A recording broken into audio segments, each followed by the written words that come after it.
शेतकरी मित्रांनो, तुम्हाला माहिती आहे का 1428 हे खत झाडामध्ये काय काम करते? तर चला मित्रांनो, आज आपण जाणून घेऊया. मित्रांनो, याच्यामध्ये आपल्याला नायट्रोजन 14% व फॉस्फरस 28% पाहायला मिळते. हे खत अमोनियम फॉस्फेट ह्या प्रकारात येते, त्याच्यामुळे झाडाची वाढ ही सुरुवातीच्या काळात आपल्याला चांगल्या प्रकारे दिसून येते. मित्रांनो, यामधील नायट्रोजन हे पानाची वाढ चांगल्या पद्धतीत करते व झाडाची हिरवळ आणि तेजदारपणा वाढवते, प्रकाश संश्लेषण वाढवण्यास मदत करते, त्यामुळे झाडे हे मजबूत राहतात. मित्रांनो, यामधील फॉस्फरस हे मुळाची वाढ जलद करते व नवीन रोप लावल्यानंतर पकड मजबूत करते, फुलधारणा आणि फळधारणा वाढवते.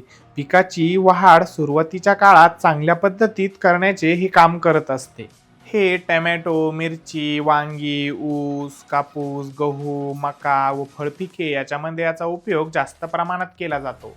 मित्रांनो, याचा वापर करण्याची योग्य वेळ पेरणीच्या वेळेस आपण याचा वापर करू शकतो, रोप लावल्यानंतर आपण याचा वापर करू शकतो व सुरुवातीच्या वाढीच्या अवस्थेत आपण याचा वापर करू शकतो, कारण यावेळेस झाडाला मुळाचा विकास होण्यासाठी फॉस्फरसची जास्त गरज असते, त्यामुळे याचा उपयोग करणे उपयोगी ठरतो.